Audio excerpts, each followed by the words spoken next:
année. En tout cas, l'année 2021, ça commence en beauté. Donc, j'espère que ça commence aussi de votre côté en beauté. En tout cas, on est là. J'espère que toi, tu vas bien aussi. Moi, ça va super par la grâce de Dieu. J'ai super bien fêté. J'espère que vous aussi.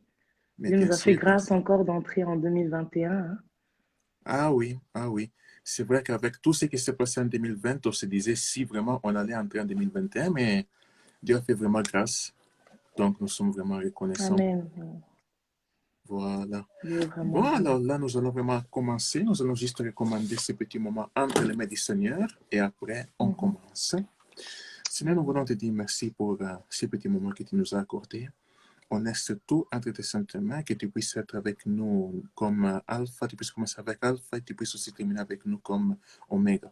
Béni on est là, béni chacun d'entre nous qui va être avec nous du début jusqu'à la fin, dans le nom de Jésus-Christ de Nazareth. Amen. Amen. Bien, bien. On est là, alors, là, je sais que, bon, moi je te connais, mais il y a des personnes qui ne te connaissent pas. Mhm. Donc, si tu peux te présenter en quelques mots, qui est Ornella, qu'est-ce qu'elle fait dans la vie, d'où elle vient. Alors oui, avec plaisir. Alors bon, bah, pour ceux qui ne me connaissent pas, je m'appelle Ornella. J'habite au Loc, dans le canton de Neuchâtel. C'est un petit village pas trop connu. J'ai 23 ans et je suis en première année d'apprentissage d'employé de commerce. Du coup, voilà. Puis je sers à l'église. Je vais à l'église Arc à la Chaux-de-Fonds, ambassade du Royaume de Christ. Et voilà, en quelques mots Très un peu bien. qui je suis. Du coup, qu'est-ce que tu fais à l'église? Tu chantes, tu joues des instruments. Qu'est-ce que tu Alors fais à oui, l'église? effectivement, je chante à l'église. Je suis chantre depuis bientôt 2 ans Oh, à oh, pas mal, l'église. pas mal, Du pas coup, mal. voilà. Très bien. Bon, alors, on est là. Moi, je te laisse la parole. Qu'est-ce que tu vas nous partager ce soir? Mhm. Bah, du coup, ce soir, c'est vrai que le Seigneur nous a mis à cœur. On va parler de la foi Mhm, en cette année 2021 et surtout comment pouvoir vraiment avoir une foi ferme en cette année 2021 parce que c'est vrai qu'en 2020, il y a eu beaucoup, beaucoup, beaucoup, beaucoup d'histoires, il y a eu beaucoup de problèmes. Le monde a été chamboulé, le monde a été surpris. Du coup, en 2021, comment être efficace dans la foi et comment vraiment avoir une foi ferme en fait pour cette année 2021. Donc, c'est mhm. vraiment ce qu'on a eu à cœur et puis c'est ce que le Seigneur va nous parler encore ce soir par rapport à la foi. Amen, amen. Ok, à toi la parole. Alors, on t'écoute. Du coup, c'est vrai que la première chose qu'on doit chercher à comprendre, c'est qu'est-ce que la foi, premièrement. Et c'est vrai que lorsqu'on regarde, je vais prendre la parole de Dieu dans Hébreux 11, verset 1, la Bible Mhm, nous dit que or la foi, c'est la ferme assurance des choses qu'on espère et la démonstration de celles qu'on ne voit pas.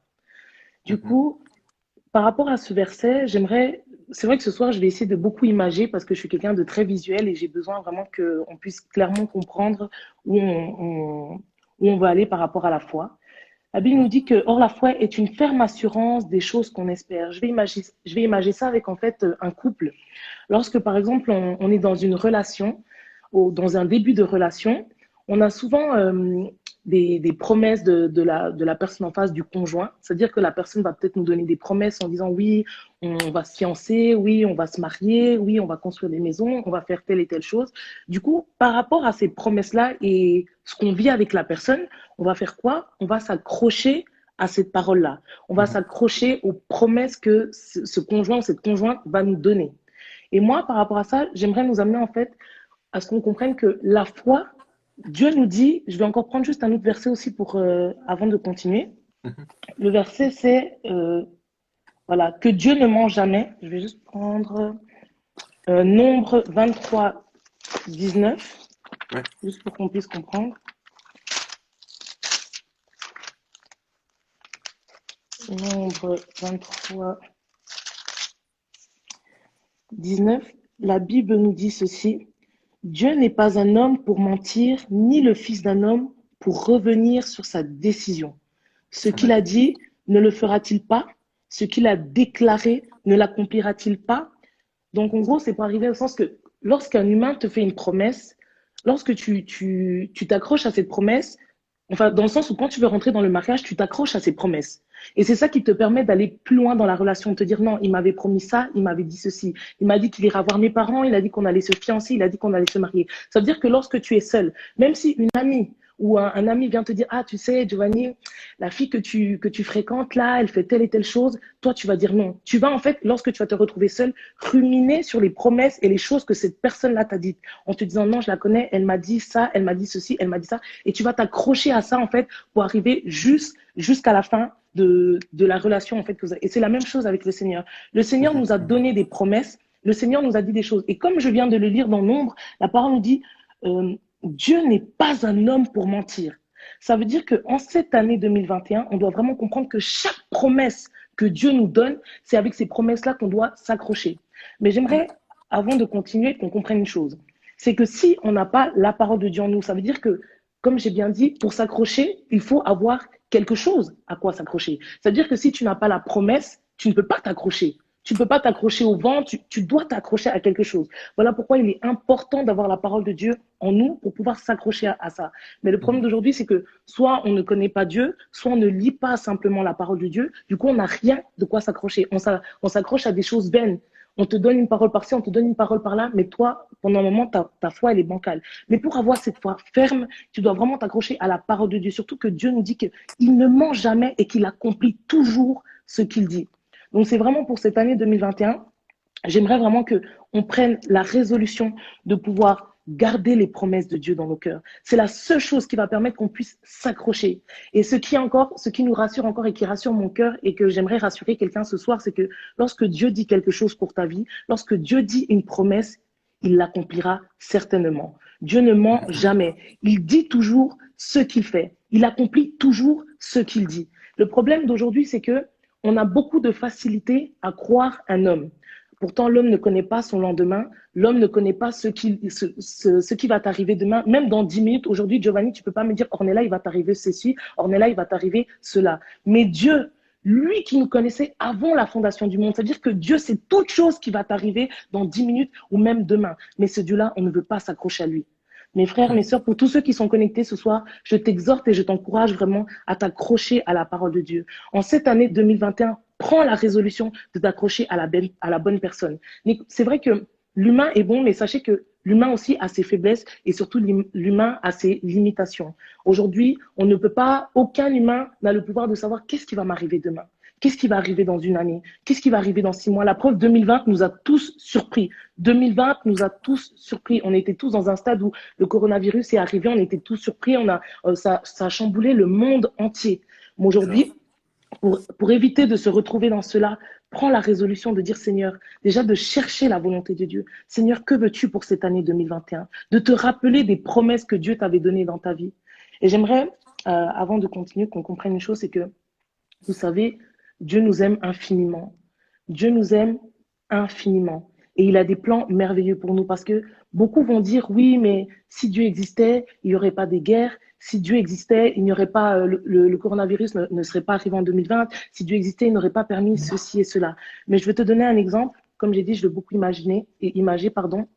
Lorsque, par exemple, moi, aujourd'hui, je suis dans mon salon, dans une pièce, mais que je ne laisse pas l'accès à Dieu dans ma vie. Par exemple, je prends l'exemple, je suis dans ma pièce, maintenant je pleure. Giovanni, toi, tu m'entends pleurer, mais tu es derrière ma porte.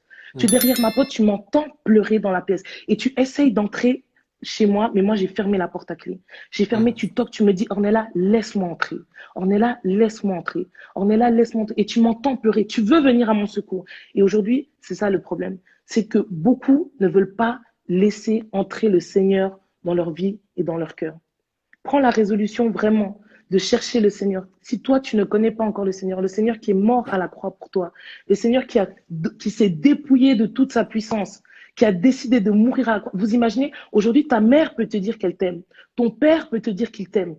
Mais personne ne t'aimera comme Jésus-Christ t'a aimé. Celui qui a décidé de tout abandonner pour toi. Il connaît ton lendemain. Et la Bible, j'aimerais encore amener qu'on aille dans un autre verset. Dans Jérémie 29, 11, pour que vous compreniez vraiment que ces paroles ne viennent pas de moi, mais que le Seigneur a vraiment un avenir merveilleux pour nous. Jérémie 29, 11. moi. Alors, le Seigneur nous dit, en effet, moi, je connais les projets que j'ai formés pour vous, déclare l'Éternel. Projets de paix et non de malheur, afin de vous donner un avenir et de l'espérance. Ouais, ouais. Mais beaucoup aujourd'hui disent, mais Seigneur, comment vous pouvez dire qu'il y a un Dieu alors qu'il y a des guerres? Comment vous pouvez dire qu'il y a un Dieu alors qu'il y a des meurtres? Mais regardez ce que l'Éternel nous dit. En effet, moi, je connais les projets que j'ai formés pour vous, déclare l'Éternel, des projets de paix et non de malheur, afin de vous donner un avenir et de l'espérance. Waouh, gloire à Dieu. Vraiment, cette parole me réjouit parce que Dieu a un avenir de paix et d'espérance pour nous. Mais on doit le laisser toute la place dans nos vies. On doit lui faire confiance. On doit le laisser entrer dans nos vies afin de bouleverser vraiment la même manière dont cette année 2020 a été bouleversée, c'est la même manière dont Dieu veut bouleverser ta vie en cette année 2021. Mais il faut que tu lui laisses la place. Il faut que tu lui laisses totalement la place. J'aimerais vraiment que, pour qu'on comprenne par rapport au sujet, pour ceux qui viennent d'arriver, on est sur le thème de la foi. Comment être efficace en 2021? Et j'aimerais qu'on comprenne une chose, c'est que pour être efficace, regardez, je vais beaucoup, les filles vont beaucoup comprendre, mais quand on est dans un couple et que, par exemple, l'homme n'est pas là, il n'est pas du tout là, et qu'on se retrouve seul dans une pièce, et que le diable va commencer à nous ramener des doutes, il va commencer à dire, ouais, mais tu penses vraiment que c'est la bonne personne? Tu vois, peut-être, Giovanni, si tu as rencontré une fille, puis tu vas te dire, est-ce que c'est vraiment la bonne personne? Mais la seule chose qui va te faire tenir, c'est toutes les promesses qu'elle t'a données. C'est toutes les promesses qu'elle t'a données qui vont te faire tenir. Voilà pourquoi en 2021, je prie et je vous exhorte, mes frères et sœurs, vraiment à garder les promesses du Seigneur dans votre cœur. C'est la seule chose qui va nous faire tenir jusqu'au bout. C'est la seule chose qui va nous faire comprendre les réalités du Seigneur et ce qu'il a prévu pour nous. Vraiment, en 2021, prends la résolution de ne plus t'accrocher aux choses de ce monde, de ne plus croire en ce que le monde veut t'amener, mais en croire ce que la parole de Dieu veut t'amener. En sachant que le monde, une fois, c'est oui, une fois, c'est non. Une fois, le monde t'aime, une fois, le monde ne t'aime plus. Mais Dieu, la Bible nous dit qu'il ne change jamais, il n'y a aucune ombre de variation. Je ne sais pas si on comprend la signification de l'ombre, c'est-à-dire qu'il n'y a aucune ombre de variation dans le Seigneur Jésus-Christ. C'est-à-dire que le Seigneur ne ment jamais. Quand tu t'accroches aux paroles de Dieu, Dieu ne ment jamais. Jusqu'au bout, il est avec toi. Jusqu'au bout, il va te faire tenir jusqu'à la fin. Accroche-toi vraiment en ce que le Seigneur a pour toi en cette année 2021. Amen. Amen. Gloire à Dieu. En tout cas, je voudrais que nous puissions se réaliser chacun d'entre nous par rapport, je voudrais qu'on puisse se faire une question. Par rapport aux situations que nous avons vécues et que nous passons en 2020 ou bien 2021, est-ce que quand nous voulons avoir une résolution, on essaye de s'approcher de nos parents, de nos familles, de nos frères et sœurs, est-ce qu'ils peuvent toujours nous donner une solution? Je pense que chacun de nous a des problèmes qui sont vraiment intérieurs, cachés dans notre cœur. Mais je pense que la situation, les problèmes que vous avez dans votre cœur, c'est seulement une seule personne qui peut résoudre ça, c'est Jésus-Christ. Car c'est lui-même, il est la réponse à tous nos problèmes. Donc, je vous invite à chacun de vous que vous nous suivez en ce moment précis. Si vous avez des préoccupations, si vous avez des problèmes, que vous savez que oui, mon ami, il ne peut pas me donner la solution. Ma mère, il ne peut pas. Mon père, il ne peut pas non plus. Essayez avec Jésus-Christ. Amen. Lui-même, il est celui qui peut vous donner la solution, car lui-même, il est la solution. Gloire à Dieu. Par rapport à ce que tu... Oui, non, vas-y. Je veux juste reprendre ce verset. C'est vrai qu'on le connaît tous, mais je pense pour ceux qui ne connaissent pas le Seigneur, je vais juste reprendre Jean 3,16, hein, c'est le verset de base.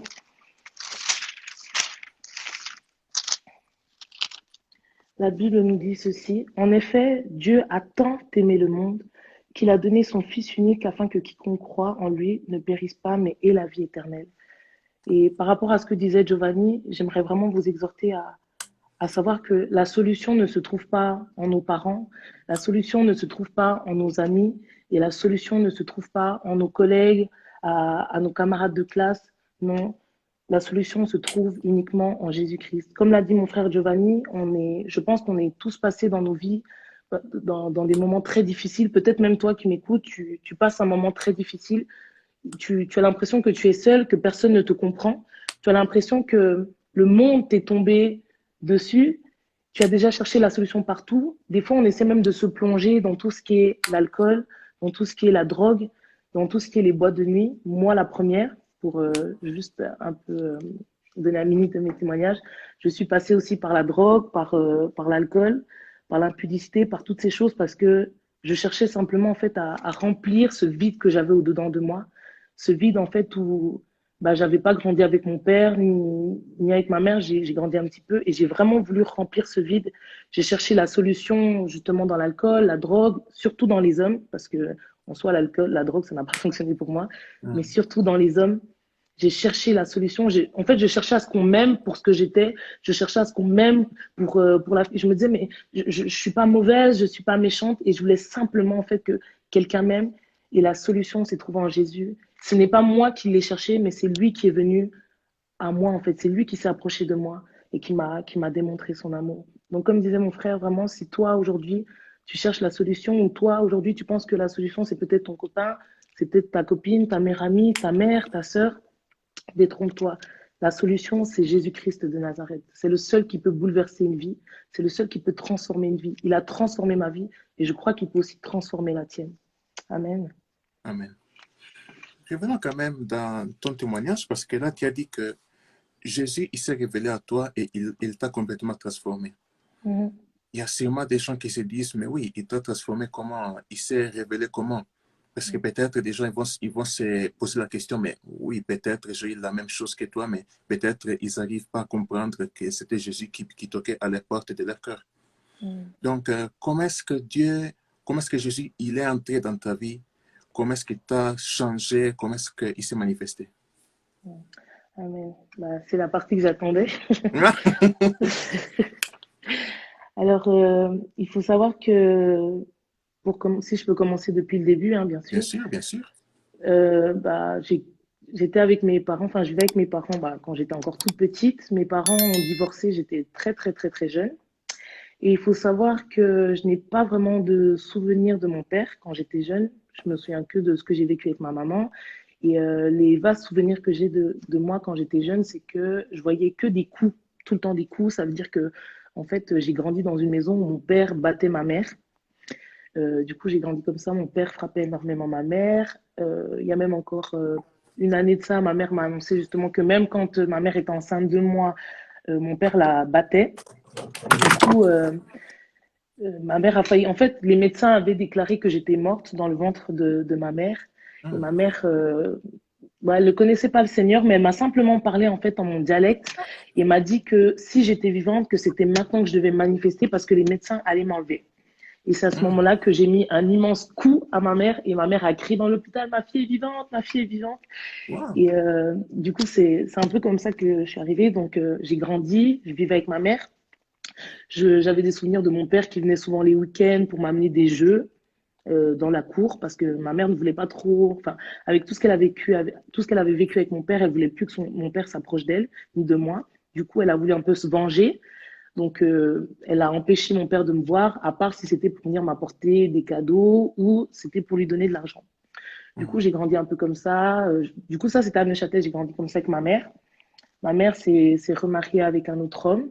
Donc moi, j'étais vraiment dans une vie où je vivais avec ma mère, mon beau-père, j'allais à l'école, vraiment une vie, on va dire, normale, entre guillemets. Et c'est plus tard, on va dire, quand j'ai eu 13 ans, comme ça, 13, 14 ans, ma mère a dû partir d'urgence en Afrique parce que ma grand-mère était malade. Du coup, elle a décidé de partir. Et c'est vrai que quand on a 13, 14 ans et que bah, je vivais uniquement avec ma mère et mon beau-père, ma mère, c'était mon tout. Donc, pour moi, c'était pas possible, en fait, de vivre loin de ma mère. C'était pas possible de vivre sans ma mère. Du coup, ça m'a vraiment euh, bouleversée. Pour dire vraiment, ça déchire mon cœur, surtout quand on a 13, 14 ans. C'est un âge où on est dans l'adolescence, où on a besoin de sa maman, on comprend, on devient un peu aussi une jeune femme, on a besoin de comprendre certaines choses. Et c'est vrai que bah, moi, ma mère n'était pas présente à ce moment-là. Mhm. Et du coup, j'en ai énormément souffert. Mon père, bah, je voyais toujours pas mon père. Je vivais avec mon beau-père en ce temps-là. Et plus tard, mon père vivait avec ma belle-mère, enfin, qui n'est pas ma belle-mère actuelle, mais mon ancienne belle-mère. Il vivait avec elle et on a reçu une lettre à la maison quand je vais avec mon beau-père qui disait que mon père demandait ma garde. Ça, c'est vraiment pour que vous compreniez bien les choses. Du coup, j'essaie un peu d'aller dans les détails, mais c'était Mhm. pour que mon père demandait ma garde.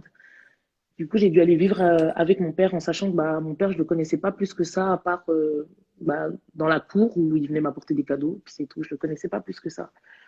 Du coup, bah, vu que mon beau-père n'était pas mon vrai père, il ne pouvait rien faire, donc forcément, je devais aller vivre chez mon père. Et c'est vrai que le fait d'être dans la maison où j'ai grandi, bah, je me sentais toujours très proche de ma mère. Même si ma mère n'était pas présente physiquement, j'avais l'impression elle était là, en fait, qu'elle était là, que je pouvais toujours sentir son odeur. Vraiment, j'avais l'impression d'être proche de ma mère, même si elle n'était pas là physiquement.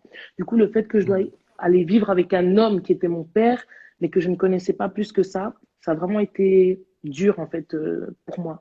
Surtout que je suis arrivée chez mon père, qui était issiologue justement.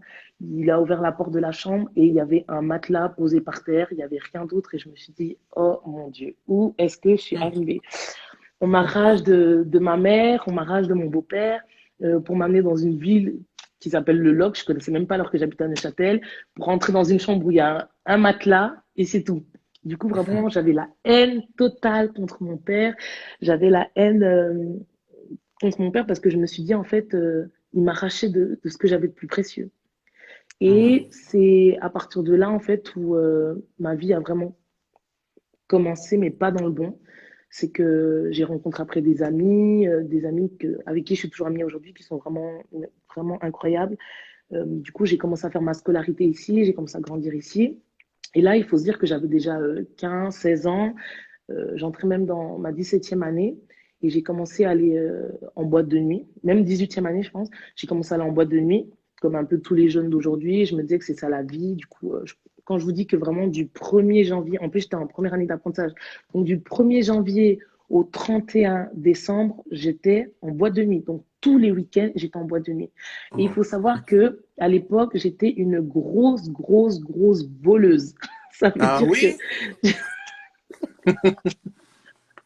j'étais vraiment une grosse voleuse, mais incroyable. C'est-à-dire que, en fait, la semaine, je volais dans les magasins pour prendre ces habits et je les mettais le week-end en boîte de nuit.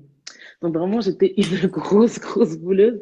Et je faisais ça avec une amie. Donc la semaine, on finissait l'école, on allait voler, puis après, on choisissait nos tenues pour le week-end, puis on allait en boîte de nuit, quoi. Et c'est vrai que bah, en boîte de nuit, j'avais l'impression que c'était la vie. Donc, moi, je danse. Mais il faut savoir une chose, c'est que moi, j'allais pas en boîte de nuit dans un but où je voulais aller avoir des hommes. Pas du tout. Moi, j'étais vraiment dans un but avec ma copine. On se disait, on va danser, on se donnait à fond, on donnait tout.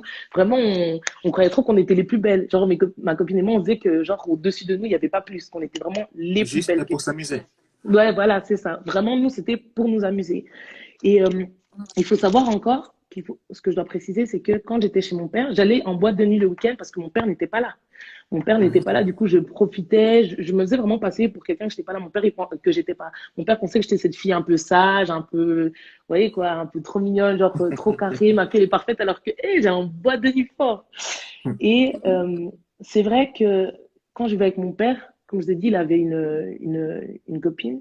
Et en fait, cette copine-là, elle m'a maltraitée comme jamais. C'est-à-dire que vraiment, elle m'a maltraitée de maltraiter. Donc, elle me rabaissait tout le temps, tout le temps, tout le temps, tout le temps. Euh, il faut savoir que quand je finissais, donc en dehors du fait que j'allais en boîte de nuit les week-ends, la semaine, je vivais vraiment un enfer à la maison. C'est-à-dire que mon père, il travaillait toute la journée, il rentrait et il savait que sa femme, enfin sa copine le maltraitait, mais en fait, il était dans une phase où il savait pas où se mettre. Parce que je pense que moi, comme on se connaissait pas trop aussi, bah, il savait pas sur quel pied danser. Et il était avec ma belle-mère aussi. Et voilà. Du coup, il savait vraiment pas faire la part des choses. Et pour ça, j'ai vraiment eu la haine contre mon père parce que je me disais, en fait, je suis sa fille et il n'arrive pas, en fait, à me protéger. Il n'arrive pas à, à faire la part des choses, en fait, de jouer son rôle de père. Du coup, moi, c'est pour ça que bah, j'allais en soirée. Et la semaine, quand je sortais de l'école, je rentrais jamais chez moi directement. Je traînais dehors le maximum de temps. Comme ça, en fait, je me disais que quand je rentrais, il resterait plus beaucoup de temps avant que mon père rentre du boulot. Et je savais que comme mon père était à la maison, elle ne pouvait pas me maltraiter.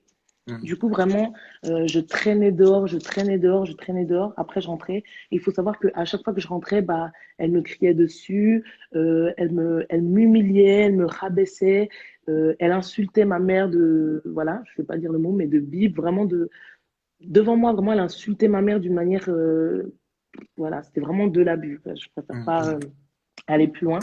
Mais c'est pour dire que je vivais vraiment un enfer à la maison. Donc, non seulement mon père m'avait arraché de ma mère, je vivais avec lui et sa copine. Sa copine me faisait vivre un enfer à la maison. Mon père ne prenait pas ma défense. Du coup, j'étais vraiment brisée à l'intérieur.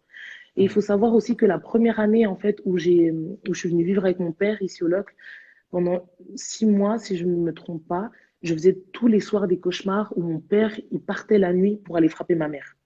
Donc tous les soirs, vraiment, je faisais des cauchemars où je voyais en fait mon père qui sortait en cachette pour pas que je l'entende, mais dans mes cauchemars, pour aller frapper ma mère. Tellement j'avais été traumatisée de ça en fait. J'avais vraiment été traumatisée parce que tout le temps, j'avais l'impression que mon père allait partir pour aller frapper ma mère tout le temps, tout le temps, tout le temps.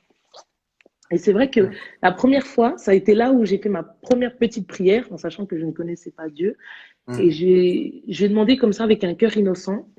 Je lui ai dit, Seigneur, voilà, si tu peux m'enlever en fait ces cauchemars que j'ai, que mon père va toujours frapper ma mère. Si tu pouvais vraiment en fait m'enlever ces cauchemars-là. Et je m'en suis pas rendu compte, mais c'est genre, je crois, 6 mois plus tard que j'ai réalisé en fait que je ne faisais plus ces cauchemars. Depuis que j'avais fait cette prière, je n'avais plus jamais fait ces cauchemars. Et je tiens à préciser que je ne connaissais pas Dieu. Donc j'ai vraiment juste fait cette prière comme ça en disant, Seigneur, voilà, si tu peux juste m'enlever ces cauchemars. Et ces cauchemars-là sont partis. Ensuite, pour revenir à mes histoires de boîte de nuit, bah là, j'ai commencé à rencontrer des hommes. Je m'accrochais à eux parce que, comme je disais, j'étais vraiment énormément en manque d'affection, en manque d'amour. Je cherchais que quelqu'un vraiment m'aime pour ce que j'étais. Du coup, j'ai commencé à m'accrocher aux hommes. Dès qu'on me disait surtout qu'il faut savoir que tellement j'avais été humiliée, rabaissée à cause de mon physique, à cause de ma couleur de peau, bah, j'étais vraiment brisée à l'intérieur de moi, en fait. Du coup, dès qu'un homme me disait t'es belle, bah, je m'accrochais directement à lui. Dès qu'il me disait oui, tu vas voir, on va se mettre ensemble. Et tout ça, je m'accrochais directement à lui. Voilà pourquoi je vous ai aussi pris cet exemple, c'est que je m'accrochais tellement en fait à ce qu'il me disait.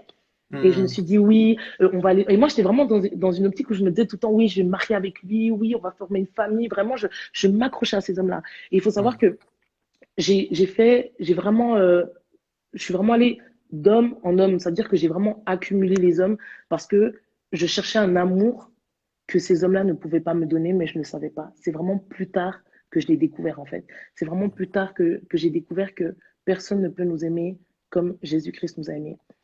Et après, ensuite, pour continuer, justement, j'étais une grosse voleuse, j'étais aussi une très grande manipulatrice. C'est vrai ça? J'étais J'étais une très grande manipulatrice, j'étais une grosse menteuse aussi. Et moi, le mensonge, vraiment, on était un. Je mentais comme pas possible. Vraiment, moi, même si tu me disais juste, ah, c'est toi qui as pris le truc dans le frigo, j'allais te dire non. Pourtant, c'est moi qui avais pris le truc. Donc, vraiment, j'étais une très, très grosse menteuse. J'étais une menteuse, une manipulatrice, une voleuse. Et j'étais dans l'impudicité totale. Et maintenant, pour répondre à ta question justement de comment j'ai rencontré Dieu, c'est que, comme je vous disais, le fait que j'avais un vide à l'intérieur de moi, parce que bah, je recherchais l'amour d'un père et que mon père n'avait pas pu me donner l'amour que je voulais. Ma mère, elle était en Afrique. Du coup, bah, la seule chose sur laquelle je m'accrochais, bah, c'était sur les paroles de ces hommes, en fait, de ce qu'ils me disaient. Ils me disaient, oui, t'inquiète pas, je t'aime, oui, t'inquiète pas, il n'y a pas plus belle que toi, on ira loin dans la vie, enfin bref, toutes ces belles paroles, quoi. Et ils n'ont jamais tenu leurs promesses. Et c'est vrai que j'étais arrivée à un stade où j'avais connu Dieu. On m'avait parlé de... La première fois que j'ai entendu Dieu, en fait, c'était chez ma marraine. Parce que ma marraine, on était à table hein, une fois de Noël. Il faut savoir aussi que j'étais quelqu'un qui était très blessé parce que j'avais l'impression que j'étais toujours cette fille qui était dans les familles des gens, mais qui n'avait pas sa propre famille à elle. Ça veut dire que je me suis toujours sentie un peu celle qu'on doit mettre dans les familles parce que bah, elle n'a pas ses parents. Un peu comme une orpheline, simplement. Je me suis sentie un peu comme une orpheline. Du coup, je me suis dit, je me suis sentie, ça m'a énormément détruit. Vraiment le fait où je me suis dit, moi, j'ai pas pu avoir ma famille à moi, c'est-à-dire que mon père avec ma mère ou avec des frères et sœurs, vraiment tout ce cocon familial, moi, je l'ai pas eu et ça m'a énormément brisé. Depuis longtemps, Dieu me montrait déjà son amour et je rends vraiment grâce à Dieu pour ça. Par rapport à des gens qui manifestaient leur amour, qui m'accueillaient toujours dans leurs bras, qui m'ouvraient la porte de chez eux, mais j'avais vraiment besoin d'avoir ma famille à moi, d'avoir ma mère à moi, d'avoir aussi mon père à moi. Du coup, j'étais vraiment quelqu'un, pour résumer, qui était complètement détruite à l'intérieur d'elle. J'étais complètement détruite, j'avais un vide vraiment que j'avais beau combler par tout ce que je voulais, j'étais jamais satisfaite, vraiment jamais satisfaite. J'avais un vide où je m'accrochais simplement aux simples promesses d'un homme, alors que si je savais avant vraiment que ça me menait nulle part, vraiment nulle part. Et je m'accrochais à ça parce que j'étais simplement détruite et je voulais simplement être aimée. Et il faut savoir aussi que cela m'a mené où j'ai failli me faire violer 2 fois à cause de ça. Parce que tellement je voulais un homme, c'est que dès qu'une personne me donnait des paroles, en fait, je m'accrochais à ça. Et il y a un des hommes, justement, qui m'avait donné beaucoup enfin, de promesses, entre guillemets, par rapport à ça. Et je me suis retrouvée justement une nuit chez lui où il a fermé la porte à clé de chez lui. Il m'a séquestrée toute la nuit. Du coup, je ne pouvais rien faire, je ne pouvais pas sortir de chez lui. Il me menaçait. Donc, en gros, il me disait que si je balançais ou si j'essayais d'appeler la police, bah, ça allait chauffer pour moi. Et il faut savoir qu'il était vraiment grand, mastoc et tout. Du coup, il m'avait vraiment séquestré chez lui toute la nuit. Et du coup, c'est ce soir-là où j'ai failli me faire violer. Je me suis débattue comme juste pas possible. Je me suis débattue de toutes mes forces. Vraiment, je me suis débattue. Après, je me suis enroulée dans la couverture jusqu'à ce qu'il a quitté la chambre et qu'il est parti au salon dormir. Et toute la nuit, je ne dormais pas. Je ne dormais pas. J'avais peur. Je tremblais. Je réfléchissais à comment je pouvais m'enfuir, en fait. Et maintenant que j'y repense, je me dis, Dieu est tellement fidèle parce que cette nuit-là, en fait, ma vie aurait complètement pu changer. Déjà que j'étais brisée et je me dis que si cela serait encore arrivé, j'aurais été encore plus brisée. Et voilà pourquoi je peux comprendre que si une femme aujourd'hui, une personne qui est connectée, l'a vécu ou connaît quelqu'un qui l'a vécu, c'est vraiment plus qu'horrible parce qu'on se sent tellement impuissante en fait. On a peur et on est dans un mood où on est dans un appartement, l'appartement de quelqu'un et on est séquestré, on ne peut pas bouger. Toute la nuit, je tremblais. J'avais froid, j'avais peur. À chaque instant, je me disais, il va revenir dans la chambre, il va me reforcer, il va revenir dans la chambre, il va me forcer. Et du coup, vraiment, j'ai pas eu le, comment dire ça, le déclic de prier, je dirais. Mais comme on dit vraiment, Dieu avait déjà son regard sur moi, mais sauf que moi, je ne le savais pas encore. Et c'est vrai que cette personne-là, en fait, elle avait l'habitude d'aller au fitness à 5 heures du matin. Et moi, je me suis dit, quand il m'a séquestré en fait chez lui, je me suis dit, je vais chercher à ce moment-là en fait de m'enfuir, en fait, de trouver, je sais pas, passer par la fenêtre, mais il habitait hyper haut. Du coup, je pouvais même pas passer par la fenêtre, je ne pouvais rien faire. Et en fait, à 3 heures du matin, j'ai cherché toutes les solutions. J'étais toujours enroulée dans la couverture parce que je ne voulais pas qu'il me touche. J'avais tellement peur. Donc, ma seule protection, en fait, c'est que je m'enroulais dans la couverture pour plus qu'il me touche ou qu'il s'approche de moi. Et c'est vrai que je me suis dit, quand il est sorti, je l'ai entendu partir.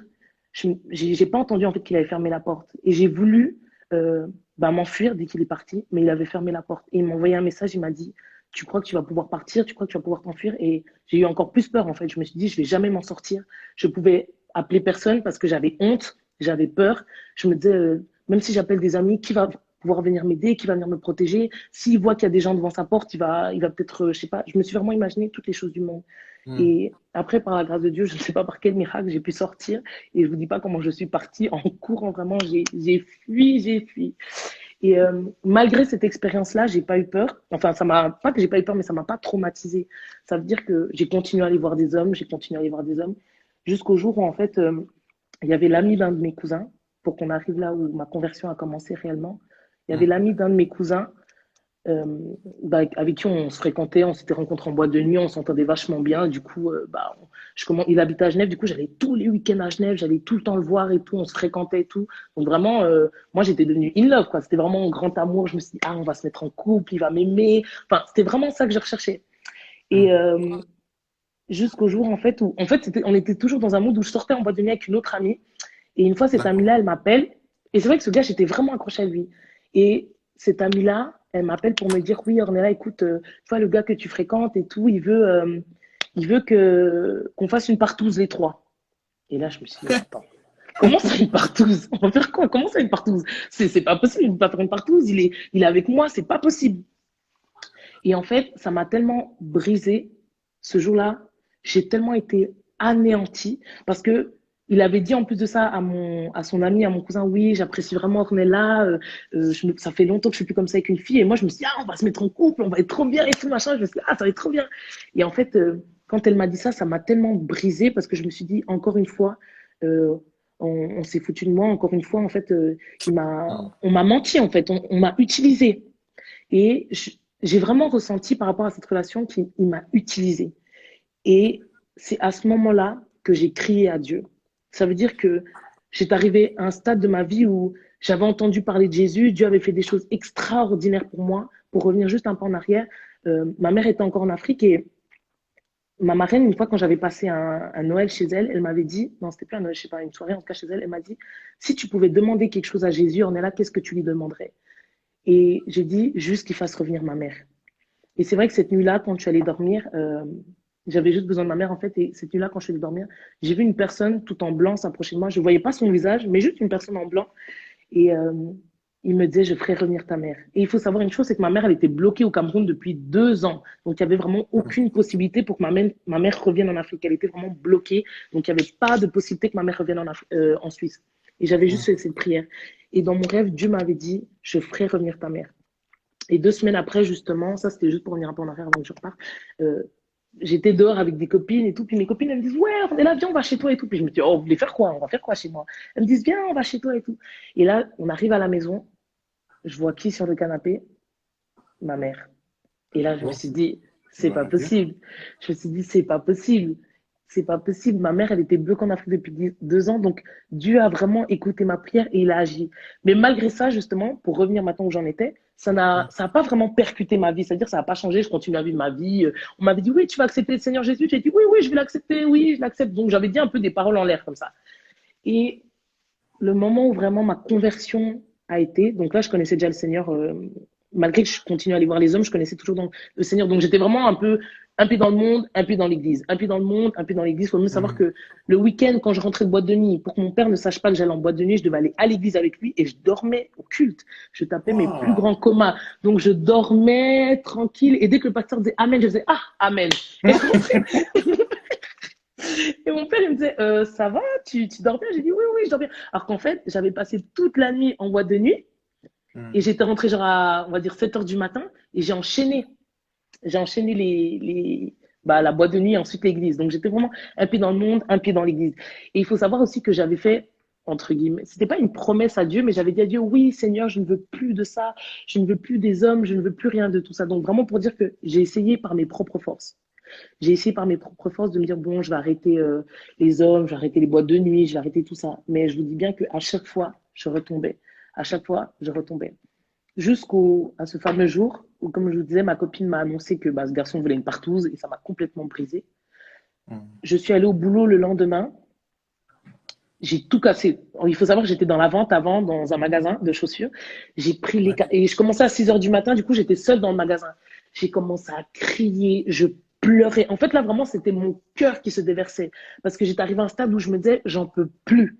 On m'a trop Mm. brisé. J'ai cherché l'amour. J'ai tout cherché. J'ai tout donné à ces hommes. Je m'investis. Mais quand je disais que vraiment, Giovanni, je m'investissais à fond dans les relations. Ça veut dire que Mm. vraiment, je me donnais tout entier. Ça veut dire que si même le gars me disait, ouais, j'ai besoin de 2 000 francs, et j'allais monter, descendre, j'allais lui trouver les 2 000 francs. Vraiment, je m'investissais tout entier. J'étais vraiment à fond parce que je voulais vraiment j'aimais les personnes. C'était pas dans une optique que j'avais juste envie de faire ça comme ça. Non, c'est vraiment que je voulais un avenir avec ces personnes et je recherchais, en fait, je voulais juste combler le vide que j'avais à l'intérieur de moi. Mm. Et ce jour-là, justement, j'étais allée au boulot, j'ai commencé à crier, j'ai commencé à pleurer. J'ai dit, mais Seigneur, pourquoi? Et en fait, j'étais vraiment dans une optique où, comme beaucoup de gens en ce moment, se disent, mais Seigneur, pourquoi tu permets ça? Seigneur, pourquoi tu permets cela? Pourquoi tu permets ci? Et si vous vous souvenez de l'exemple que j'ai dit au début, j'ai dit, c'est comme je suis dans mon salon maintenant et que tu m'entends pleurer, Giovanni, et que tu es derrière la porte et que toi, tu toques et que tu me dis, Ornella, laisse-moi entrer et que moi, je te laisse pas l'espace, je te laisse pas entrer.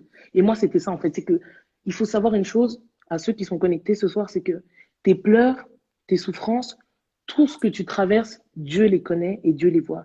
Toutes les Mm. larmes que tu verses, Dieu les connaît. Tout ce que tu as pu endurer dans ta vie, Dieu connaît. Il y a rien, en fait, qui est caché aux yeux de Dieu. Et il faut savoir aussi une chose, c'est que je connaissais Jésus, mais je voulais pas m'approcher de lui en fait parce que je me trouvais trop sale. Je me disais mais moi je peux pas m'approcher. On me disait oui Jésus t'aime, moi je me disais non non non moi je peux pas. Oui il peut m'aimer d'accord mais moi je peux pas parce que franchement t'as vu tout ce que j'ai fait dans ma vie? J'ai essayé la drogue, comme ça a pas marché, je me suis dit bon en fait c'est parce que je voyais tout le monde qui était hyper stone quand ils prenaient la drogue, je me suis dit ah moi aussi je vais prendre la drogue, je vais aussi aller dans un autre monde. Ça m'avait rien fait, du coup j'étais trop déçue. J'ai essayé l'alcool. L'alcool n'a rien fait. Ça veut dire que même si tu étais bourré le lendemain, j'étais tellement mal. Je me disais, mais comment j'ai même fait pour prendre de l'alcool? J'ai tout essayé. Les hommes à gogo, quand je vous dis vraiment à gogo, j'ai tout essayé. Ça n'a pas Mhm. fonctionné. Et ce jour-là, j'ai tellement pleuré au travail. J'ai déchiré les cartons. C'était de l'abus. Donc, je sais pas si mon ancien gérant il est connecté, mais vraiment, j'ai presque tout cassé dans le magasin. Tellement j'étais mal. Et il faut savoir que un jour, j'étais dans ma chambre. Et c'est pour ça que, avant de continuer ce que je vais dire, j'aimerais dire à quelqu'un, en fait, que la vie chrétienne, c'est pas du tout une religion. C'est pas du tout une religion, mais c'est une relation avec Dieu. Je Correct. m'explique. Religion, c'est que c'est rempli de règles, en fait. C'est rempli de, oui, alors tu ne dois pas faire ci, tu ne dois pas faire ça, tu dois prier à telle et telle heure, tu dois lever les mains, tu dois baisser les bras, tu dois baisser la tête, tu dois lever. En fait, c'est vraiment rempli de règles. Ne fais pas ci, ne fais pas ça, ne fais pas ci, ne fais pas ça. Mais en fait, la vie chrétienne, c'est vraiment une relation avec Dieu. Et Mhm. c'est pour ça que, merci beaucoup Giovanni pour cette question, c'est qu'on doit comprendre en fait que j'ai rencontré Dieu, pas parce que je suis allée dans une église, pas parce que j'ai vu plein de versets ou des choses comme ça, mais simplement parce que j'ai déversé mon cœur devant Dieu. Et j'étais arrivée à un stade où en fait j'avais tellement été brisée, tellement été détruite, je me suis dit, on m'avait parlé d'un Jésus. Donc, si ce fameux Jésus-là, il peut vraiment guérir des cœurs et qu'il peut vraiment faire des choses, bah, à toi de jouer maintenant. Je te laisse la place. Parce que là, moi, j'ai tout essayé. Hein. Franchement, j'ai Mhm. tout Mhm. essayé. C'est limite si je n'avais pas fait de la protection. Vraiment, j'ai tout essayé. Donc, ce Jésus-là dont on me parle, je vais essayer ça. Et à ce moment-là, j'étais dans un mood où j'ai commencé à chercher Dieu. Je ne savais pas comment, parce que bah, je ne savais pas lire la Bible. En fait, je disais la Bible, mais je ne comprenais rien, parce que c'était hyper compliqué. Je me disais, ouais, ok, je comprenais rien. Mais la seule chose que je sais, c'est que j'étais simplement moi-même. J'étais sincère avec Dieu. Je me disais que, après tout ce que j'avais essayé, ça n'avait pas marché. Donc, j'ai simplement été sincère avec Dieu. Du coup, je suis tombée sur une vidéo. Et cette vidéo-là, en fait, parlait des filles qui étaient vierges et pas vierges. Mhm. Cette vidéo, c'était la nuit, comme ça j'étais dans ma chambre, j'oublierai jamais ce jour parce que c'est vraiment ce jour-là où j'ai rencontré le Seigneur. Et le pasteur parlait justement des filles qui étaient vierges et pas vierges, comment le Seigneur les voyait et tout. Et cette vidéo a tellement bouleversé ma vie. En fait, c'est comme si le Seigneur m'avait mis face à mes péchés, mais pas pour me condamner. Je sais pas si vous... En fait, c'était pas, il me mettait pas face à mes péchés pour me condamner, pour me dire, ah, t'as fait ci. Non. Il me mettait face à mes péchés justement pour me montrer l'amour qu'il avait envers moi et qui ne me condamnait pas. Et qui m'aimait par-dessus tout. Donc vraiment, quand je suis tombée sur cette vidéo, j'ai compris en fait à quel point c'est comme si vraiment à l'intérieur de moi, c'est même pas, je peux même pas l'expliquer, mais à l'intérieur de moi, j'ai vraiment réalisé, c'est comme si Dieu me montrait que il m'aimait tellement, un amour vraiment qui était extraordinaire, cet amour que j'ai toujours voulu depuis longtemps. Dieu me montrait que, voilà, tu as fait ça, tu as fait ci. Tu as toujours cherché l'amour auprès des hommes, auprès des copines. Et il faut savoir que moi, je m'accrochais beaucoup aux filles. C'est-à-dire que dès que j'avais des copines, c'était comme ma famille. Tac, je m'accrochais comme ça, comme une sangsue. Ça veut dire que vraiment, moi, t'étais ma mère, t'étais mon père, t'étais tout pour moi. Et je m'accrochais vraiment à ces personnes-là, à mes copines, aux hommes. Le Seigneur m'a montré tout ce que j'avais fait, mais pas pour me condamner, mais vraiment pour me dire que je t'ai toujours gardé. Je t'ai toujours Mhm. gardé. Et je me suis souvenu par toutes les choses où je suis traversée, je me dis à plusieurs fois, la fois même où j'ai failli me faire violer, la fois où je me donnais gratuitement comme ça, simplement parce que je voulais de l'amour. Et c'était cette soirée-là où Dieu m'a clairement montré que moi, je t'aime et je ne te condamne pas. Parce qu'il faut savoir, comme je disais avant, que je me sentais tellement sale. C'est-à-dire que moi, en fait, qui me faisait aussi que je voulais pas m'approcher de Dieu ou prier Dieu, c'est parce que je me sentais trop sale. Je me disais, Dieu va jamais me pardonner, Dieu ne va jamais s'approcher de moi. Je vois même pas pourquoi Dieu aurait son regard sur moi parce que je suis la dernière ouais, pour moi, j'étais vraiment la pire de ce monde. Mhm. Tout le monde était parfait au-dessus de moi. Moi, j'étais vraiment personne. Et quand le Seigneur s'est approché de moi, il m'a dit, Ornella, je ne te condamne pas. Ce soir-là, je vous mens pas que j'ai tellement pleuré, j'ai cru que j'allais remplir ma chambre de larmes, tellement j'ai pleuré. Parce que Dieu, en fait, ce soir-là, m'a montré qu'en fait, il ne me condamnait pas et qu'il m'aimait par-dessus tout. Et c'est là où j'ai compris, en fait, le verset qui disait justement que Dieu nous a tellement aimés. Il m'a fait Mhm. comprendre, en fait, qu'il avait envoyé son seul et unique fils. Même si aujourd'hui, toi qui t'es connecté et t'es une maman, même si tu as 10 enfants, tu as 15 enfants, même si tu en as 2 ou 3, jamais tu donnerais un de tes enfants pour l'humanité tout entière. Mais Dieu l'a fait, il n'en avait qu'un seul. Il a donné son seul et unique fils pour l'humanité tout entière. Et il ne l'a pas donné parce qu'on faisait du bien, mais il l'a donné parce qu'on était dans le péché. Et une chose encore qui m'a fait comprendre, c'est que, et que je comprends même encore chaque jour que le Seigneur m'enseigne, c'est que Dieu ne m'a pas aimé quand j'étais en train de faire des bonnes choses. Pour comprendre. J'étais pas en train d'ouvrir un orphelinat, j'étais pas en train de donner d'argent aux gens, j'étais pas en train de faire du bien autour de moi. J'étais dans le péché. Et c'est à ce moment-là que Dieu est mort à la croix. C'est quand moi j'étais dans le péché. Et Dieu m'a montré que toi qui te condamnes, moi je t'aime. Je suis mort à la croix alors que tu étais encore dans le péché. Et c'est là où vraiment ma vie a complètement été bouleversée. C'est à partir de ce jour-là où j'ai donné ma vie au Seigneur. Donc, j'étais pas dans une église, je tiens encore à le préciser, j'étais dans ma chambre en train de pleurer toutes les larmes de mon corps et j'ai demandé pardon à Dieu. Et c'est là où ma repentance, elle est arrivée. Juste à travers une vidéo. Donc, c'est vraiment pour dire que Dieu ne ment jamais parce que même dans sa parole, la Bible nous dit que Dieu parle tantôt d'une manière, tantôt d'une autre. Et c'est là où j'ai compris que Dieu m'avait parlé à travers cette vidéo et qu'il ne me condamnait pas, mais qu'au contraire, il m'aimait. Que quel que soit ce que j'avais pu faire dans le passé, quel que soit par quel chemin j'étais passé, qu'aujourd'hui, il me tendait la main. En fait, ça faisait longtemps qu'il toquait à la porte de mon cœur. Ça faisait longtemps qu'il toquait derrière ma porte, qu'il m'entendait pleurer au salon. J'aimerais vraiment qu'on puisse garder cette image en tête qu'il m'entendait pleurer au salon. Il toquait derrière ma porte, il me disait Ornella, ouvre-moi, Ornella, ouvre-moi, Ornella, ouvre-moi. Mais que moi, je continue à pleurer dans mon salon et je ne voulais pas ouvrir la porte. Et en fait, c'est beaucoup d'entre nous, c'est dans un stade où on se trouve. C'est que tu es dans la tristesse, tu es dans la solitude, tu as des blessures incroyables, mais que tu as camouflées, qui t'ont même fait que tu as forgé un caractère qui n'est pas le tien aujourd'hui. Et moi, c'était ça en fait. C'est que j'avais tellement été déçue des hommes que j'ai commencé à forger un caractère où j'étais devenue colérique, impulsive. Après, je voyais aussi ma mère qui parlait mal aux hommes parce qu'elle avait été battue, elle avait tellement été blessée qu'elle a commencé à vouloir, elle aussi, mettre une carapace. Je voyais comment ma mère se comportait, je faisais pareil. Moi, dès qu'un homme venait me parler, maintenant, je lui parlais mal, j'étais impoli parce qu'en fait, je m'étais forgé ce caractère où je me disais non, je veux plus jamais qu'un homme me blesse, il va encore me blesser. Donc, j'avais vraiment cette image-là de l'homme qui était complètement faussée parce que tous les hommes ne sont pas pareils. Et vraiment, Dieu m'a montré que toutes les blessures que j'avais à l'intérieur, donc même des blessures que même moi, je n'aurais pas imaginé, que même moi, j'avais oublié que j'avais, Dieu les a remontées à la surface, encore une fois, pas pour me condamner, pas pour me dire, ah, Ornella, regarde ci, regarde ça, mais simplement pour dire que dès le début, Ornella, je t'aimais déjà. Moi, je ne te condamne pas. Le monde aujourd'hui peut te condamner parce qu'il faut savoir que beaucoup de gens connaissaient ma vie, beaucoup de gens me voyaient comme une impudique. Des fois, j'avais même des réunions de jeunes avec des gens me voulaient dévoiler mon ancienne vie, me disaient, ouais, tu veux que je te rappelle qui t'es, tu veux que je te rappelle qui t'étais, machin, machin. Bref. Donc vraiment, les gens voulaient vraiment me rappeler tout le temps, constamment mon passé. Vraiment, j'étais la fille figée, impudique, la fille qui va voir des gars, la fille qui est comme ci, qui est comme ça. Et Dieu ne me condamnait pas. Et j'ai rencontré un amour en Dieu qui est juste extraordinaire. Vraiment, je ne peux pas le décrire. Et ce soir, pour une personne qui se pose peut-être des questions ou qui se dit est-ce que Dieu existe vraiment? Est-ce que Dieu est vivant? Qui est Dieu? C'est qui ce Jésus dont on nous parle vraiment? Et j'insiste vraiment, c'est pas une religion, c'est que Dieu est vrai, Dieu est vivant.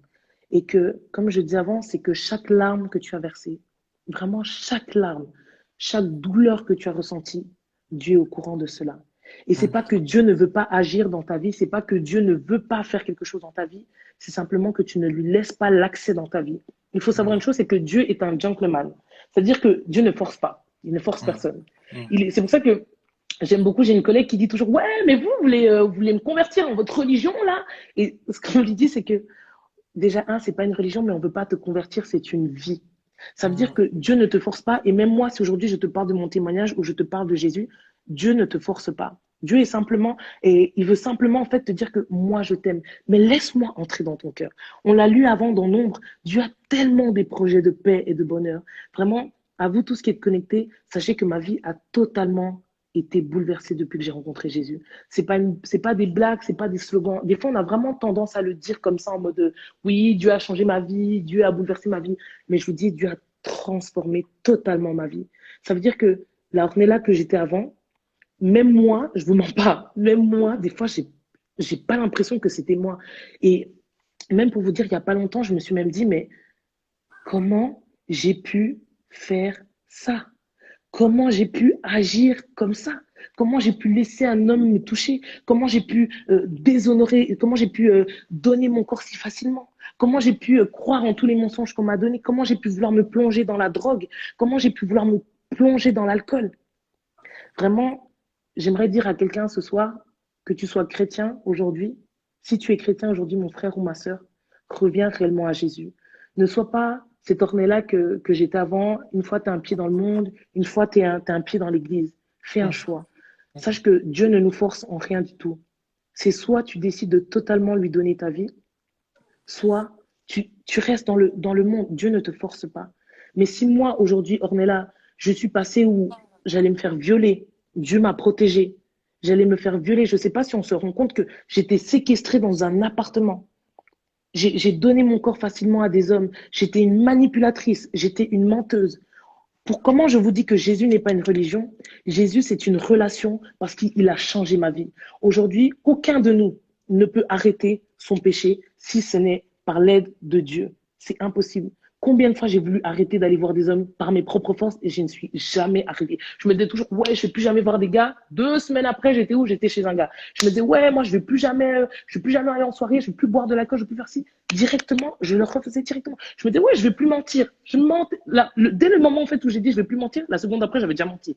Donc vraiment, par mes propres forces, je n'y suis jamais arrivée. C'est du moment où j'ai décidé de déverser mon cœur à Dieu. C'est du moment où j'ai décidé de dire, Seigneur, prends tout. Là, j'en peux plus, prends tout. J'ai plus d'espoir, j'ai plus de vie, j'ai tout fait, je n'arrive plus. J'ai besoin de toi. Et si vraiment tu es Jésus qu'on dit, si vraiment tu changes les cœurs, maintenant change mon cœur. Et aujourd'hui, vraiment, Dieu a bouleversé ma vie.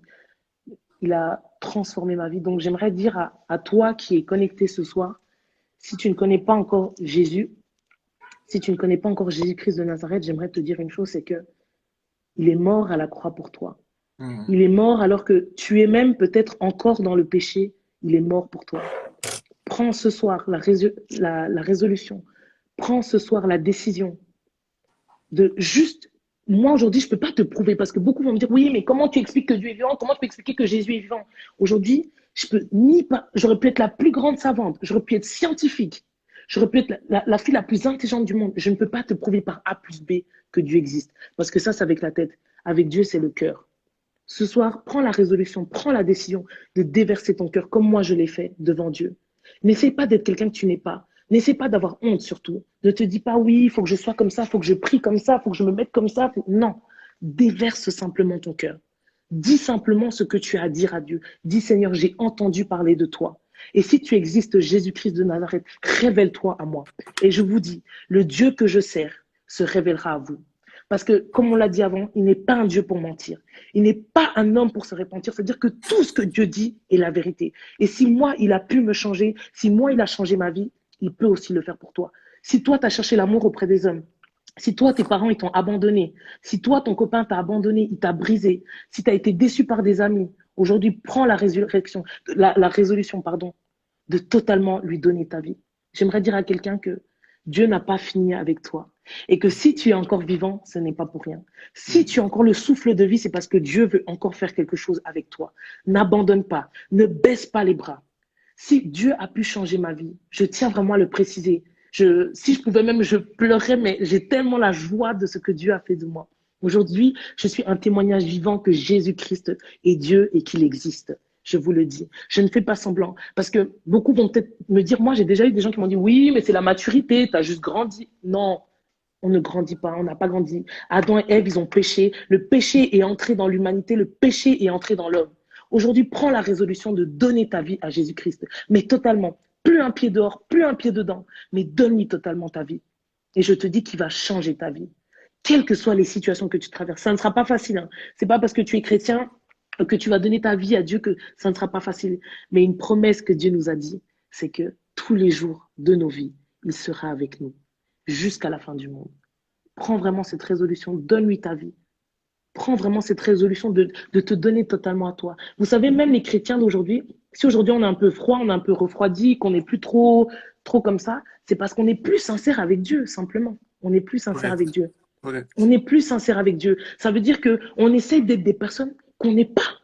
On essaye en fait de se faire une image qu'on n'est pas, en fait. On essaie de paraître parfait, on veut montrer que, ah oui, moi, tu vois, moi, je vais à l'église, moi, je sers à l'église, moi, je fais ça à l'église. Mais arrête d'être une personne que tu n'es pas. Parce que Dieu connaît à l'intérieur de l'homme. La Bible nous dit que, en réalité, dans l'homme, en fait, le cœur de l'homme révèle, en fait, qui est l'homme. Donc, ça veut dire que même si tu fais semblant, ton cœur révèle qui tu es.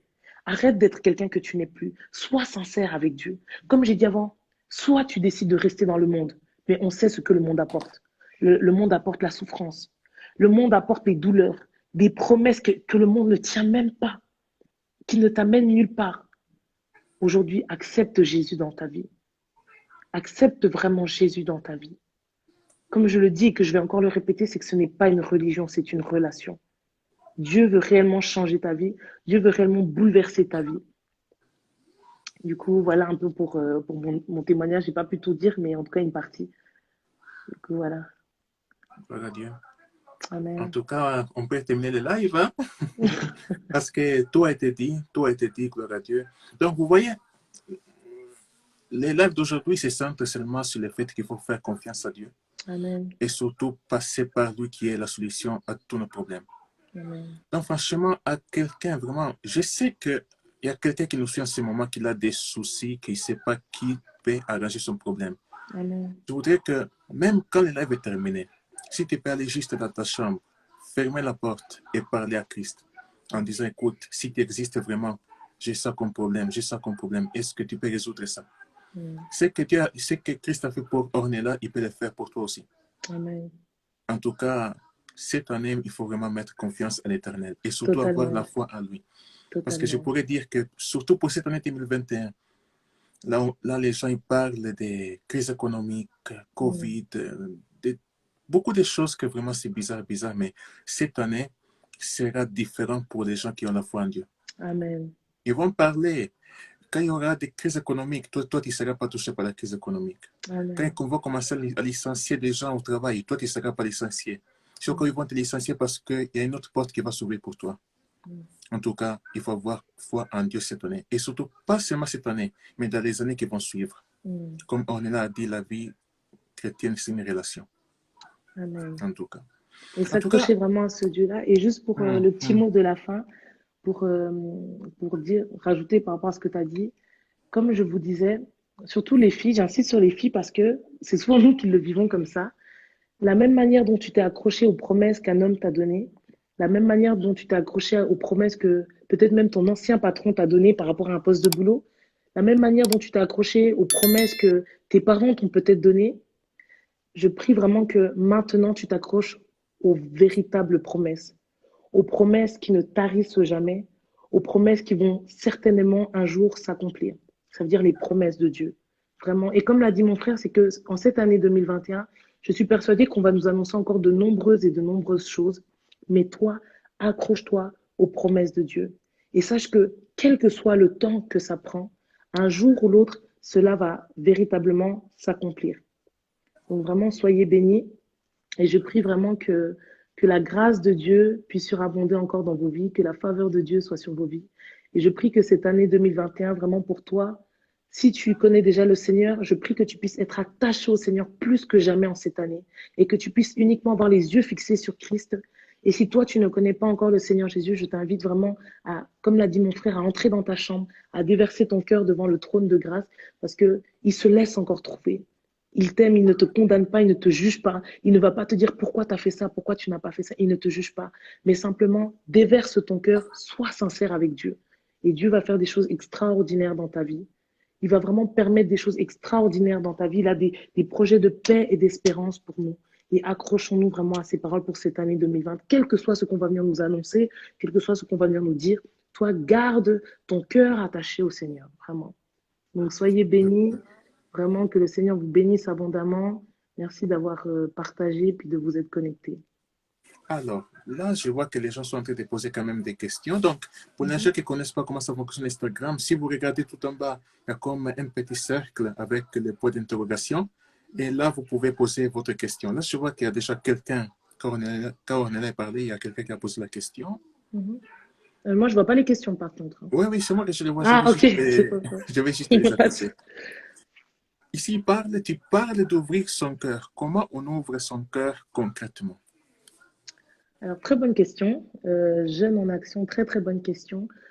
Pour moi, quand je dis d'ouvrir son cœur, c'est lorsque, par exemple, tu es avec une amie et que tu viens de vivre quelque chose, tu vas aller vers... Bah, en fait, imaginons que maintenant tu as une situation, on vient te dire, oui, il y a une grosse histoire qui se passe. Et là, ton premier réflexe va faire quoi? Tu vas peut-être te dire, ah, je vais prendre mon téléphone, je vais appeler ma copine ou ta meilleure amie, ton ami, enfin, une personne vraiment que tu considères beaucoup dans ton cœur. Et tu vas commencer à lui dire, écoute, voilà, il m'arrive ça, il m'arrive ça. Tu vas même peut-être pleurer au téléphone. Tu vas lui dire, écoute, vraiment, là, je suis à bout, je suis mal, regarde ce qui m'arrive et tout ça. Mais en fait, ouvrir son cœur, c'est le faire, mais avec le Seigneur. Au lieu de simplement prendre ton téléphone et chercher à parler à un humain, c'est pas mauvais, hein, mais de chercher à parler à un humain, parle à Dieu. Et quand je parle d'ouvrir son cœur, c'est que parle à Dieu comme s'il était face à toi. Comme une amie, en fait. Ton amie, tu l'entends au téléphone, ou peut-être qu'elle va même venir chez toi, mais vois Dieu comme s'il était en face de toi. Et là, tu lui parles à cœur ouvert. Voilà, Seigneur, il y a ceci, il y a cela. Et comme je disais avant, ce qui est très, très important, n'essaye pas d'être quelqu'un que tu n'es pas. Ça, j'insiste vraiment sur ça. Ça veut dire que moi, longtemps, j'ai essayé de faire ça. Des fois, tu essaies de faire des prières toutes parfaites. Tu dis, oui, alors, dans le nom de Jésus, Seigneur. En fait, tu essaies de prier. Non, parle simplement. Vraiment, quand je dis ouvrir son cœur, c'est que en fait, vraiment, ce que tu as envie de dire, dis-le. Ça veut dire que je connais même des personnes qui disent, même quand ils sont en colère, ils disent à Dieu, Seigneur, j'en peux plus, je suis en colère. Donc vraiment, Mm. ouvre ton cœur. Ça veut dire que tu dis vraiment ce que tu as dans le cœur, tu le dis à Dieu comme si tu avais ton ami en face de toi. Parce que Jésus-Christ veut être ton ami. Jésus veut vraiment, en fait, il est là pour t'écouter. Et il attend juste que ça. Tu sais, des fois, ton ami, même, tu peux l'appeler derrière le téléphone, tu ne sais pas sa position. D'un coup, il est là comme ça. Encore, et encore en train de me raconter sa vie, purée, encore, Grave. encore. En fait, tu connais pas la position de la personne derrière son téléphone. En fait, peut-être la fille, elle est tellement saoulée, mais elle se dit, bon, je dois quand même l'écouter parce que bon, je dois l'écouter. Alors que Jésus, lui, si on savait même à quel point il se réjouit qu'on lui dise, Seigneur, regarde ce qui m'arrive. Seigneur, Mm. regarde ce que je ressens. Seigneur, regarde ce que j'ai vécu. Regarde ce que je vis en ce moment. Et vraiment, pour moi, pour répondre concrètement à ta question, ouvrir son cœur, c'est simplement parler d'un cœur sincère à Dieu. Tu lui parles comme si c'était ton meilleur ami. Tu lui parles vraiment comme si c'était la personne que tu aimes le plus et que tu sais que lui, il t'écoute et il ne te condamne pas. Et il est toujours prêt à t'écouter. C'est vraiment, il est juste merveilleux, ce Dieu-là. Il est merveilleux. Du coup, voilà. Bien. Bonsoir, Je vais Bézos. juste, je vais juste voir s'il y a quelqu'un qui a d'autres questions. Ah non, les questions sont terminées.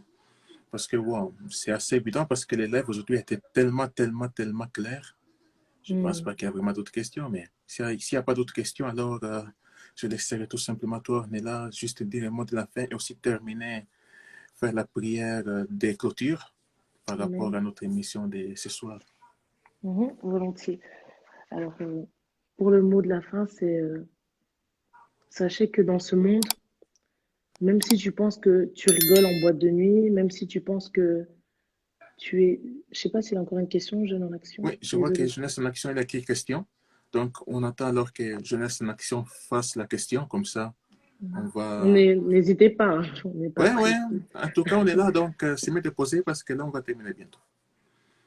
On attend que Jeunesse en Action réponde, écrit la question, comme ça, on va voir comment est-ce qu'on pourrait répondre.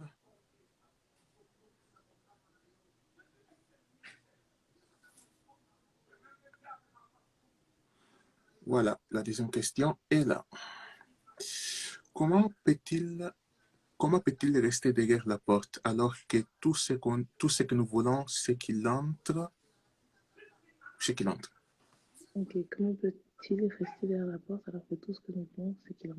Ok, alors par rapport à ces questions-là, il faut savoir une chose, c'est que la vision que nous, peut-être, on n'a pas le même regard que Dieu a. Ça veut dire quoi? Ça veut dire que toi, tu sais, il faut savoir une chose, c'est que quand tu as vraiment soif de Dieu, quand tu as vraiment, vraiment soif de Dieu et que tu le désires plus que autre chose, je m'excuse, que tu le désires plus que autre chose, crois-moi que Dieu va rentrer. Et après, il y a une chose aussi qui est très importante à comprendre, c'est que, oh, désolée, j'ai plein de mails. Il y a une chose qui est très, très importante à comprendre, c'est que Dieu parle tantôt d'une manière, tantôt d'une autre. Et il faut aussi réaliser que peut-être que Dieu est même déjà rentré dans ton cœur, mais toi, tu n'as même pas su peut-être le réaliser ou le voir. Il faut vraiment savoir que Dieu parle tantôt d'une manière, tantôt d'une autre. Donc peut-être que toi, tu t'attends à ce que Dieu rentre d'une certaine manière, alors que Dieu, en fait, va le faire totalement d'une manière différente. Parce qu'il faut savoir que Dieu ne marche pas comme nous, Dieu ne voit pas les choses comme nous. Donc vraiment, peut-être que toi, tu t'attends vraiment à ce que Dieu, peut-être une visitation surnaturelle qui est quelque chose de spécial, mais en fait, n'essaie pas d'imposer une certaine entrée à Dieu. Laisse-toi simplement, comment dire ça, laisse-toi simplement guider, en fait, laisse-toi simplement, ouvre simplement ton cœur, mais comment expliquer ça? Vraiment que tu ne cherches pas à limiter Dieu, voilà. Ne cherche pas à limiter Dieu, ne cherche pas à avoir, à ce que Dieu te parle d'une certaine manière ou que Dieu entre d'une certaine manière. Sois simplement disant, Seigneur, voilà, tu vois que j'ai soif de toi, tu vois que j'ai vraiment envie que tu me parles, tu vois que j'ai vraiment envie que tu entres dans ma vie. Et crois-moi que Dieu ne peut pas résister à un cœur qui a soif de lui. Ça, je peux te le promettre que Dieu ne peut pas résister à un cœur qui a soif de lui. Donc, tu dois vraiment te dire que ne t'attends pas. Peut-être, en fait, ce qui nous bloque des fois, c'est que même moi, par exemple, si je prie, je vais peut-être m'attendre à ce que Dieu va. Moi, c'était pendant un moment. Tu vas peut-être vouloir que Dieu te parle audiblement. Moi, c'est beaucoup comme ça. Je me dis toujours, mais Seigneur, il faut que je t'entende dans mes oreilles, il faut que je t'entende. Et tellement je me focalisais en fait sur ça que je n'arrivais pas à voir que Dieu me parle, mais tellement de plein de manières différentes. Donc vraiment, ne te bloque pas d'une certaine manière. Ne te dis pas, je veux que Dieu rentre comme ça dans ma vie, je veux que Dieu enlève ça comme ça, je veux que Dieu fasse comme ça, comme ça. Non. Ne commence pas à limiter Dieu, ne demande pas à Dieu d'agir comme toi tu veux qu'il agisse. Parce que Dieu connaît ton cœur.